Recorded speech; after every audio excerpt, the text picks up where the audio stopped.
2005 में हमारे former prime minister doctor Manmohan Singh ji ने कहा था कि भारत को सबसे बड़ा इंटरनल सिक्योरिटी थ्रेट नक्सलिज्म से है, नक्सलवाद से है। नक्सलिज्म इन इंडिया, यह आज का टॉपिक रहेगा हमारा फ्यू मिनट सीरीज में। और खैर ये अपने आप में टॉपिक तो बहुत बड़ा है, तो इतना डिटेल में तो डिस्कस नहीं करेंगे, लेकिन कुछ ब्रीफ बातें associated with the origins and the challenges of Naxalism in India, वो बातें यहां पे डिस्कस करेंगे। नक्सलिज्म को अगर डिफाइन करना हो, अगर आपसे कोई पूछे कि नक्सलिज्म क्या होता है, तो आपको यह पता होना चाहिए कि यह एक तरह की इंसर्जेंसी है। This is a form of armed insurgency. किसके विरुद्ध? अगेंस्ट द स्टेट, यानी कि अगेंस्ट द कंट्री। जिसको मोटिवेशन मिलती है बाय द लेफ्टिस्ट और माओइस्ट आइडियोलॉजीज, और इसको LWE यानी कि लेफ्ट विंग एक्सट्रीमिज्म या माओइज्म भी कहा जाता है। जो माओवादी लोग हैं वो माओ जेडोंग, जो कि चाइनीज पॉलिटिकल लीडर थे, जो कि फादर ऑफ चाइना माने जाते हैं, ये उनकी विचारधारा से प्रभावित होते हैं।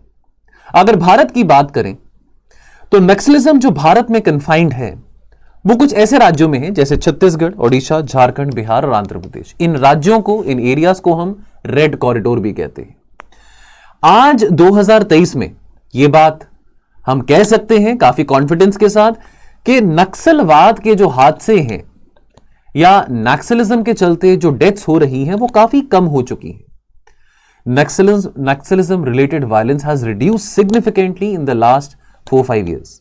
The problem still remains because इनकी जो आइडियोलॉजी है दैट इज एंटी स्टेट। इनको यह लगता है नक्सल्स को कि देखिए, अगर हमारे गांव में कोई सड़क बन रही है या हमारे गांव में कोई स्कूल बन रहा है या कोई अस्पताल बन रहा है, इसमें सरकार की कोई साजिश है।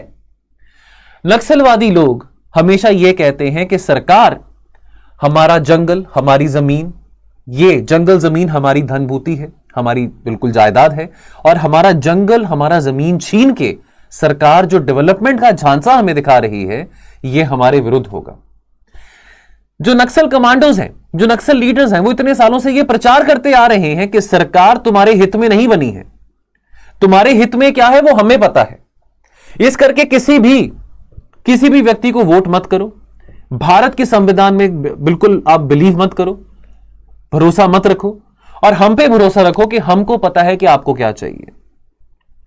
जल, जंगल, जमीन बहुत जरूरी है किसी भी आदिवासी के लिए, लेकिन यह भी देखा गया है कि यंग बच्चों को, नौजवान लोगों को, नौजवान आदिवासियों को उनका ब्रेन वॉश करवाया जाता है by these commandos, by these Naxal commandos. और यह कहा जाता है कि आप भी अपने हाथ में बंदूक पकड़ें, आपको सरकार ने नौकरी नहीं देनी है, तुम तो वैसे एक आदिवासी हो, तुम क्या करोगे सरकारी नौकरी लेके, तुम क्या करोगे कहीं का कलेक्टर बन के, आओ इस वायलेंस में जुड़ो और इकट्ठे मिलके हम आर्मी का, CRPF का और इन राज्यों की पुलिस का सामना करते हैं। तो रेड जोन की हमने बात करी, रेड कॉरिडोर की बात करी, तो ये स्टेट्स यहां पे आ जाते हैं जो कि रेड कॉरिडोर में लाई करते हैं। अगर नक्सलिज्म की शुरुआत इंडिया में कहें तो देखिए, इसका जो अपराइजिंग 1967 में शुरू हुआ था। यहां पे आप तस्वीर देख रहे हैं चारू मजूमदार की, तो ये फाउंडर थे of Naxalism in India, communist party of India, Maoist के ये मेंबर थे। अपराइजिंग जो होती है नक्सलिज्म की, वो नक्सलबाड़ी एक गांव है, एक विलेज है वेस्ट बंगाल में, वहां पे नक्सलबाड़ी डिस्ट्रिक्ट है, वहां के गांव में जो अपराइजिंग है नक्सलिज्म की, वो वहां पे शुरू होती है। शुरुआत में जो अपराइजिंग के फैक्टर्स थे उसमें ज्यादातर कारण थे कि देखिए, जो गरीब किसान हैं उनकी जमीन बड़े बड़े जमींदारों से, बड़े बड़े जमींदार गरीब किसानों की जमीन छीन रहे हैं। इन लोगों की शिकायत होती थी सरकार से कि सरकार ज्यादा रूरल डेवलपमेंट पे फोकस नहीं कर रही है, यानी कि इन क्षेत्रों पे ज्यादा डेवलपमेंट का बेनिफिट नहीं आ रहा है। और साथ के साथ 1960s और 70s का वो जमाना था जब माओइस्ट आइडियोलॉजी भारत में बहुत ग्रो कर रही थी। देखिए, अब यहां पे ना एक इंटरनेशनल पर्सपेक्टिव भी आ जाता है। तो चाहे 1960s में साउथ अमेरिका था, या चाहे वो क्यूबा की बात करें, चाहे वो सोवियत यूनियन की बात करें, कम्युनिज्म की विचारधारा भी वाज ऑन द राइज। यानी कि अब माओइस्ट लोग जो थे वो ऑलरेडी, वो मतलब कम्युनिस्ट विचारधारा से भी एक्सट्रीम जो लोग हो गए, है ना, इनका यह मानना था कि सरकार किसी काम की नहीं है, कि हमको पता है कि हमने क्या करना है, हमको अपने वेलफेयर के लिए, माओइस्ट लोगों का यह कहना था कि हमको अपने वेलफेयर के लिए ना सरकार को चूज करने की जरूरत नहीं है, हमें डेमोक्रेसी नहीं चाहिए, हमें इलेक्शंस में नहीं जाना है, हमने वोट नहीं करना है, हमें पता है कि हमको क्या चाहिए क्या नहीं चाहिए।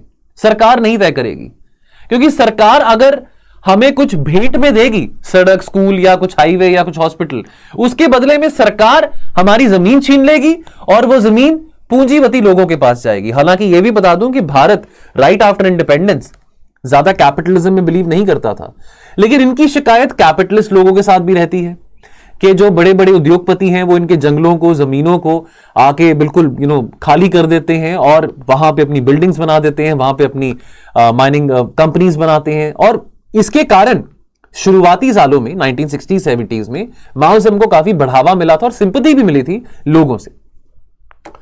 The Naxalbari uprising was suppressed by the government. तो आपने ये कानून का नाम सुना होगा, यूआपा। सुना ना यूआपा के बारे, 1967। ये यूआपा का कानून जो था ना, ये जब बनाया गया था इसी को मद्देनजर रखते बनाया गया था, नक्सलिज्म की प्रॉब्लम को मद्देनजर रखते बनाया गया था। Because anything which is anti-state, anti-country, anything which is inciting violence amongst the minds of the people to destroy the nation, that needs to be penalized, that needs to be punished. Insurgencies आज भी हो रही हैं, लेकिन काफी हद तक हम कह सकते हैं कि कम हो गई हैं पिछले कुछ सालों में। यहां पे तस्वीर में आप चारू मजूमदार को देख सकते हैं, लिख लीजिए Charu Majumdar. He was the founder of Naxalism in India, he was the one who started this Naxalbari uprising in India back in the 1960s। अब अंतरराष्ट्रीय पर्सपेक्टिव नक्सलिज्म का भी समझें। देखिए, नक्सलिज्म की शुरुआत तो भारत में हुई। नक्सलिज्म का नाम आता है नक्सलबाड़ी से, नक्सलबाड़ी डिस्ट्रिक्ट जो कि वेस्ट बंगाल में है। लेकिन नक्सलिज्म को अटेंशन दुनिया भर में मिली है। आइडियोलॉजिकल इन्फ्लुएंस की बात करें, नक्सलिज्म को इंस्पिरेशन मिला है मार्क्सिस्ट विचारधारा से, और इसका इन्फ्लुएंस तो वर्ल्ड वाइड है। आज भी कार्ल मार्क्स और लेनिन की विचारधारा को बहुत ज्यादा पढ़ा जाता है, माना जाता है बहुत सारे देशों में। और ideological connection, this has led to international sympathy and people are supporting the Naxalite cause. In fact शायद आपको यह बात भी पता हो, नहीं पता तो शायद आप पता लग जाएगी।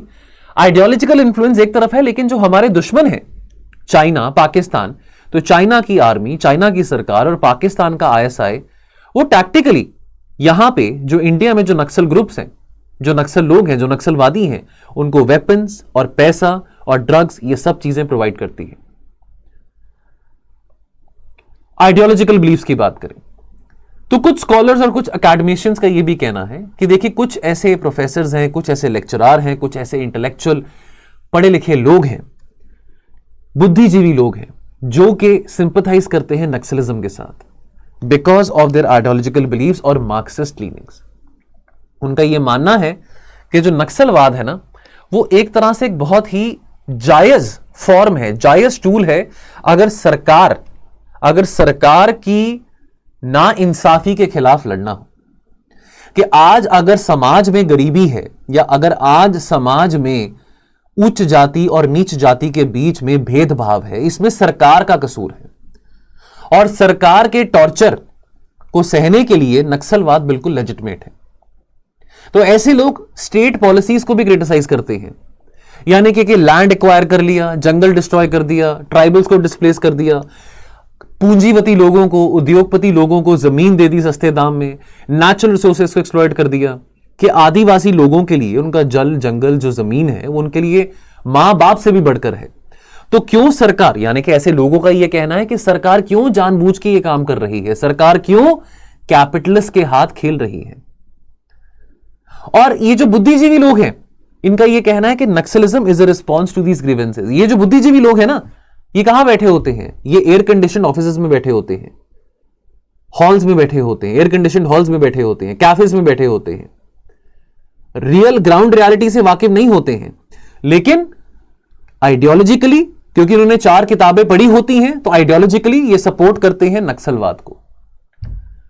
Intellectual support to Naxalism, because ये जो बुद्धिजीवी लोग हैं, जो सो कॉल्ड लिबरल्स हैं हमारी समाज में, इनको लगता है कि डेमोक्रेसी का तो फेलियर हो चुका है। भारत की डेमोक्रेसी और भारत की अखंडता को डिस्ट्रॉय करने के लिए पिछले 75-76 ईयर्स में बहुत कोशिशें करी गई हैं। माइंड यू, वो कोशिशें केवल पाकिस्तान और चाइना ने नहीं करी हैं, वो कोशिशें ये हमारे इंटरनल सिक्योरिटी चैलेंजेस के कारण भी हुई हैं। चाहे वो नॉर्थ ईस्ट की इंसर्जेंसी हो, चाहे वो नक्सलिज्म की प्रॉब्लम हो, चाहे वो आतंकवाद की प्रॉब्लम हो, इन प्रॉब्लम्स को, इन इंटरनल सिक्योरिटी प्रॉब्लम्स को और बढ़ावा देने के लिए चाइना और पाकिस्तान ने जरूर यहां पे कंट्रीब्यूट किया है, लेकिन भारत आज भी डेमोक्रेटिकली एक स्टेबल कंट्री है और साउथ एशिया में और कोई देश नहीं जो इतना डेमोक्रेटिकली स्टेबल हो। तो ये बुद्धिजीवी लोगों का मानना है कि देखिए जो डेमोक्रेटिक प्रोसेस है इंडिया में वो तो फेल हो चुका है, और इस करके जो नक्सल जो आइडियोलॉजी है वो बिल्कुल जायज है। That is a result of the systematic failures by the government, and वो सिस्टमैटिक फेलियर्स को एड्रेस करने के लिए जो आदिवासी हैं वो अपने हाथ में AK-47 उठाएं, गोलियां उठाएं, बारूद उठाएं और सरकार और आर्मी और CRPF को मारें, ऐसा इनका मानना है। ह्यूमन राइट कंसर्न्स, अब ऐसे लोग भी आ जाते हैं, ओ हो आर्मी ने ऐसे लोगों को मार दिया, आर्मी ने बेगुनाह लोगों को मार दिया। अग्रीड, आर्मी से गलती होती है, पुलिस वालों से गलती होती है, लेकिन जो पुलिस वाले मारे जाते हैं, अभी 26 अप्रैल को, अभी इसी साल की बात है, छत्तीसगढ़ के दांतेवाड़ा डिस्ट्रिक्ट में एक IED ब्लास्ट हुआ था जिसके चलते 10 पुलिस कर्मचारी मारे गए थे। तो ऐसा भी होता है कि CRPF के जवान मारे जाते हैं, आर्मी के जवान मारे जाते हैं, छत्तीसगढ़ पुलिस के जवान मारे जाते हैं, क्या वो इंसान नहीं है? तो जो सपोर्टर है नक्सलिज्म के, जो कि एयर कंडीशनड हॉल्स में बैठे होते हैं, वो कहते हैं कि देखिए सरकार की जो फाइट है ना अगेंस्ट नक्सलिज्म, उसके चलते इनोसेंट लोगों को मारा जा रहा है। अग्रीड, ऐसा होता है, लेकिन just under the garb of saying कि ह्यूमन राइट कंसर्न्स हैं, तो आप सरकार की कोशिशों को नाकामयाब नहीं कर सकते हैं। फिर अर्बन नक्सल्स का आजकल एक कंसेप्ट आता है, अर्बन नक्सल्स। ये इनविजिबल एनिमीज हैं भारत के। ये भी कहीं ना कहीं इनकी जो आइडियोलॉजी है वो CPI, communist party of India, Marxist से ही इनकी आइडियोलॉजी आती है। अब यहां पे एजुकेटेड इंडिविजुअल्स आते हैं, इंटेलेक्चुअल्स आते हैं, एक्टिविस्ट आते हैं, जो कि आपको किसी कॉलेज में, किसी स्कूल में, किसी कैफे में, किसी 5 स्टार होटल में भी मिल सकते हैं, और ये सिंपथाइज करते हैं नक्सलाइट आइडियोलॉजी के साथ। ये डायरेक्टली तो पार्टिसिपेट नहीं करते हैं नक्सल्स के साथ, लेकिन नक्सल्स के प्रोपेगेंडा को और ज्यादा एम्फसाइज करते हैं, नक्सल्स के प्रोपेगेंडा को और ज्यादा वाइडली रीच आउट करते हैं। ये within civil society organisation काम करते हैं, और एजुकेशनल इंस्टीट्यूशंस हो, मीडिया प्लेटफॉर्म्स हो, ह्यूमन राइट ग्रुप्स हो, इन सब ग्रुप्स में रह के ये जो नक्सलिज्म का जो कॉज है उसको ज्यादा ग्लोरीफाई करते हैं। अब चैलेंजेस सरकार से क्या आते हैं जब नक्सलिज्म के खिलाफ लड़ाई की बात आती है? पहली बात तो ज्योग्राफिकल टेरेन की बात आती है, ज्योग्राफिकल चैलेंजेस की बात आती है, बिकॉज नक्सलिज्म प्राइमरली इफेक्ट करता है रिमोट और इनएक्सेसिबल रीजन्स को, और वहां पे जो सिक्योरिटी फोर्सेस हैं वो इस मूवमेंट को इफेक्टिवली काउंटर नहीं कर पाते हैं। घने घने जंगल होते हैं, हिली टेरेन्स होते हैं, लैक ऑफ इंफ्रास्ट्रक्चर होता है, that poses significant challenges for law enforcement operations. For example Sukma attack की बात करें, अप्रैल 2017 में हुआ था, major attack by the Naxal insurgents in the Sukma district of Chhattisgarh, that resulted in the death of 25 CRPF personnel. अब ये जो हादसा हुआ, इसके चलते सामने कुछ बातें आई। एक तो इंटेलिजेंस फेलियर की बात हमारे सामने आती है कि इंटेलिजेंस गैदरिंग फैसिलिटीज अच्छी नहीं थी, साथ के साथ हॉस्टाइल और इनएक्सेसिबल टेरेन की बात आती है। तो यानी कि जो नक्सल लोग हैं, ये गुरिल्ला वॉरफेयर में एंगेज करते हैं, इनको यहाँ के टेरेन से भली भांति वाकिफ होते हैं, as compared to the CRPF personnel, जो कि इस जोग्राफिकल टेरेन से इतना वाकिफ नहीं होते हैं। लैक ऑफ इंटेलिजेंस की बात आती है, बिकॉज नक्सलाइट ग्रुप्स बहुत ही चतुरता के साथ ऑपरेट करते हैं, और बहुत मुश्किल होता है, बिकॉज देखिए लोगों को भी अपने वश में करते हैं, लोगों को खरीदते हैं। कोई इन्फॉर्मर पुलिस का या CRPF का होगा, उसको भी खरीद लेंगे। तो ये बहुत ही ज्यादा बारीकी से काम करते हैं। इंटेलिजेंस नेटवर्क जो इनका है नक्सल्स का, और let me also tell you, चाहे वो हम टेक्निकल इंटेलिजेंस की बात करें, चाहे वो वेपनरी की बात करें, नक्सल्स पुलिस एजेंसी और CRPF से भी 2-3 कदम आगे रहती है। सोशो इकोनॉमिक फैक्टर्स आ जाते हैं। नक्सलिज्म कहां पे थ्राइव करता है? जहां पे गरीबी बहुत ज्यादा है, जहां पे इनइक्वालिटी बहुत ज्यादा है, जहां पे सरकार की मंशा तो होती है डेवलपमेंट लेके आना ग्रामीण क्षेत्रों में, लेकिन अब कुछ ऐसे हमारे यहां पे एरियाज हैं हमारे देश में जहां पे भी इतनी डेवलपमेंट नहीं आ पाई है। अब वहां पे क्योंकि डेवलपमेंट नहीं आ पाती है सोशो इकोनॉमिक फैक्टर्स के कारण, ये जो प्रॉब्लम है नक्सलिज्म की और थ्राइव करती है। नक्सलाइट जो ग्रुप्स हैं, they continue to attract new recruits, particularly from the marginalised section of society. सरकार को चैलेंज यहां पे आता है इस रिक्रूटमेंट को काउंटर करने का, यानी कि सरकार को यहां पे चैलेंज आता है डी रेडिकलाइजेशन का, कि यहां पे जो युवा लोगों को रेडिकलाइज किया जा रहा है, ब्रेन वॉश किया जा रहा है, सरकार कैसे इनको डी रेडिकलाइज कर सके। And then again human right concerns का यहां पे एंगल आता है। सरकार को चैलेंज फेस करने पड़ते हैं, after all we are a democracy, लेकिन कुछ ह्यूमन राइट वायलेशन जरूर होती हैं सिक्योरिटी एजेंसीज के द्वारा against the Naxal groups. So it is very essential कि जब हम काउंटर इंसर्जेंसी ऑपरेशंस को कंडक्ट कर रहे हैं, that should be conducted with in the framework of rule of the law, जहां पे ह्यूमन राइट्स को रिस्पेक्ट किया जाए और जहां पे इनोसेंट लोगों को ना मारा जाए। अब एक स्ट्रैटेजी आती है that rather than counting the number of people you have shot, count the number of people जिनके आपने दिल जीते हैं। So do not shoot but win the hearts of the people. ये एक नई स्ट्रैटेजी है जो कि इंडियन आर्मी में और पैरामिलिट्री फोर्सेस में ये इंकरेज करी जा रही है। देन समाधान स्ट्रैटेजी की बात करें, ये एक इंटीग्रेटेड अप्रोच है लेफ्ट विंग एक्सट्रीमिज्म की प्रॉब्लम को कॉम्बैट करने के लिए। 2018 में ये जो स्ट्रैटेजी थी अनाउंस करी गई थी। उस वक्त राजनाथ सिंह जी हमारे गृह मंत्री थे। तो इसके 5 पिलर हैं, यानी कि smart leadership, aggressive strategy, motivation and training, actionable intelligence और हार्नेसिंग टेक्नोलॉजी। टेक्नोलॉजी का उपयोग करना बहुत ज्यादा जरूरी है जब हमको यह पता है कि नक्सलवाद के जो लोग हैं, जो नक्सलाइट्स हैं, वो पुलिस से और सीआरपीएफ से भी 5 कदम आगे हैं, 3 कदम आगे हैं टेक्नोलॉजी के मामले में। तो हमको टेक्नोलॉजी को और हार्नेस करना पड़ेगा और साथ के साथ बहुत जरूरी है मोटिवेशन एंड ट्रेनिंग। इतना आसान नहीं है छत्तीसगढ़ में, झारखंड में, इन एरियाज में काम करना।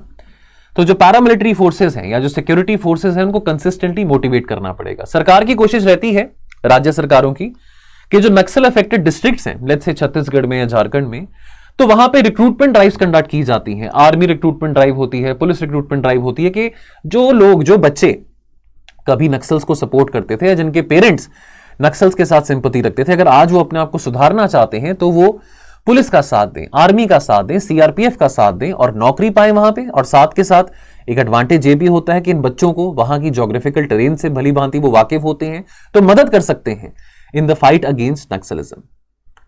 कुछ इनिशिएटिव्स भारत सरकार के द्वारा लिए गए थे to tackle this problem of Naxalism. 2006 में the Naxal management division was created within the home ministry.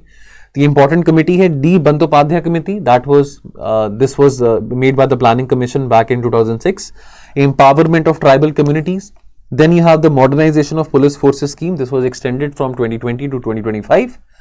Security related expenditure in Jammu Kashmir, northeastern states and the most affected areas has also been increased in the last couple of years, and of course investment is being done in high technology as well. चलिए कुछ और initiatives हैं। Aspirational district programmes, यानी कि जो भी यानी कि 117 मोस्ट बैकवर्ड डिस्ट्रिक्ट्स हैं भारत में, क्योंकि हमने ये बात समझी कि सोशियो इकोनॉमिक फैक्टर्स एक बहुत बड़ा कारण बनते हैं जिसके चलते नक्सलिज्म थ्राइव करता है। तो एस्पिरेशनल डिस्ट्रिक्ट प्रोग्राम, जहां पे डेवलपमेंट इंडिकेटर्स पे फोकस किया जा रहा है ऐसे गांव पे, ऐसे डिस्ट्रिक्ट्स में जो कि बहुत बैकवर्ड है भारत में। Then you have the civic action programme and of course winning the hearts and minds of people. ये बात सिक्योरिटी एजेंसीज को कही जाती है, उनको ये बात समझाई जाती है that rather than focusing and counting the number of people killed and shoot, start winning the hearts and the minds of the people within the community, within the society, because ultimately it is the people who will help you to fight against Naxalism, because Naxal movement becomes very weak when उनको sympathy लोगों से मिलनी बंद हो जाती है। So दोस्तों, ये था हमारा आज का वीडियो। जाने से पहले आपको हमारे मेंस आंसर राइटिंग प्रोग्राम के बारे में बताना चाहता हूं, जो कि उन बच्चों के लिए है जो कि अगले साल होपफुली अपना मेंस लिखेंगे। तो देखिए, प्री लिखने से पहले तो मेंस रेडी होना ही पड़ता है, that goes without saying. Pre में 120 130 मार्क्स लेके आने से कुछ नहीं हो जाता है। अल्टीमेटली आपको अपना जलवा और जोश मेंस में दिखाना होता है। तो सही टाइम है, क्योंकि अभी सितंबर आने वाला है और आई एम श्योर कि प्री की तैयारी आप जनवरी एंड के बाद ही शुरू करेंगे। तो मेंस आंसर राइटिंग प्रोग्राम है, 2 प्रोग्राम्स हैं, विदाउट इवैल्यूएशन भी है, विद इवैल्यूएशन भी है। इसके फीचर्स यहां पे लिखे गए हैं, पढ़ लीजिए और अगर आपको अच्छा लगे तो हमारे टोल फ्री नंबर पे कॉल करके इन प्रोग्राम्स में जरूर एनरोल कीजिएगा। चलिए मिलते हैं बहुत जल्द अगले वीडियोस में। Thank you so much.